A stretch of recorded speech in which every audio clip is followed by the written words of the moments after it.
আসসালামু আলাইকুম। আজকে করে দেখাবো মসুরের ডাল দিয়ে একটি দারুণ মজার রেসিপি। এই রেসিপিটা পুষ্টিগুণে ভরপুর। তো আমি এখানে প্রথমে একটি কড়াই বসাই দিলাম, একটু বড় সাইজের একটি কড়াই দিয়ে দিলাম 1 কাপ তেল। তেলটা ভালোভাবে গরম হয়ে গেছে। এখন প্রথমে রসুনটাকে একটু ভেজে নিয়ে পেঁয়াজ কুচি আর কাঁচামরিচ ভেজে নিব।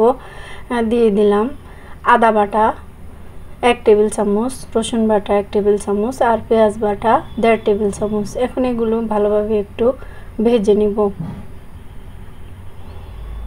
এখন দিয়ে দিব পরিমাণ মতো লবণ, 1 চা চামচ করে হলুদের গুঁড়া, মরিচের গুঁড়া, জিরার গুঁড়া আর ধনিয়া গুঁড়া। মশলাটাকে শুকনো তেলের ভিতরে একটু ভেজে নিয়ে তারপরে আমি এখানে হাফ কাপ গরম পানি দিয়ে 5 মিনিট কষিয়ে নিব। মশলাটা যখন ভালোভাবে কষানো হয়ে যাবে তখন তেলটা উপরে ভেসে উঠবে। তেল যখন ভালোভাবে উপরে ভেসে উঠবে তখন আমি এখানে আগে থেকে পরিষ্কার করে রাখা মসুরের ডাল দিয়ে দিলাম। এখানে 1 কাপ মসুরের ডাল আছে। ডালটা আমি আগে পরিষ্কার করে ধুয়ে রেখেছিলাম আর আধা ঘন্টা ভিজিয়ে রেখেছিলাম যাতে এটা তাড়াতাড়ি সিদ্ধ হয়ে যায়। এখন দিয়ে দিব পরিষ্কার করে ধুয়ে রাখা চিংড়ি মাছ। কয়েকটা চিংড়ি মাছ দিয়ে দিলাম।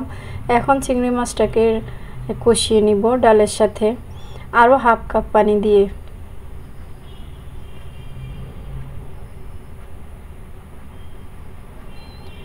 এগুলো যখন ভালোভাবে কষানো হয়ে যাবে এখানে দিয়ে দিব আমি কচুগুলো, দেশি কচু, এগুলো আমি ডগা আর শাক সহকারে একেবারে দিয়ে দিলাম, কেটে ধুয়ে পরিষ্কার করে।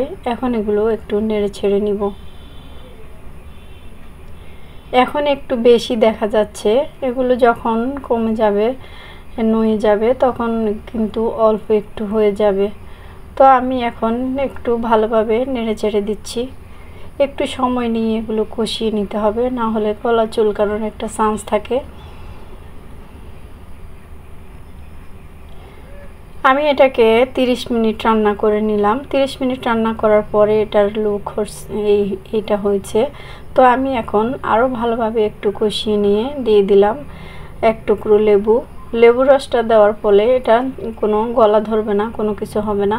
এটা খেতে ভীষণ ভালো লাগবে আর এটা মাছ মাংসের স্বাদকেও হার মানিয়ে দেয় এই রেসিপিটা। এখন আমি এটাতে বাগার দিব, কয়েকটা শুকনো মরিচ দিয়ে দিলাম।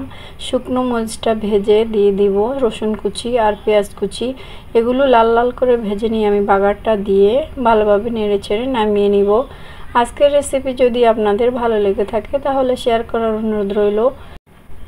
সবাই এতক্ষণ পাশে থাকার জন্য, সময় করে ভিডিওটি দেখার জন্য সকলকে অসংখ্য ধন্যবাদ। সবাই অনেক বেশি ভালো থাকবেন। আল্লাহ হাফেজ। আসসালামু আলাইকুম।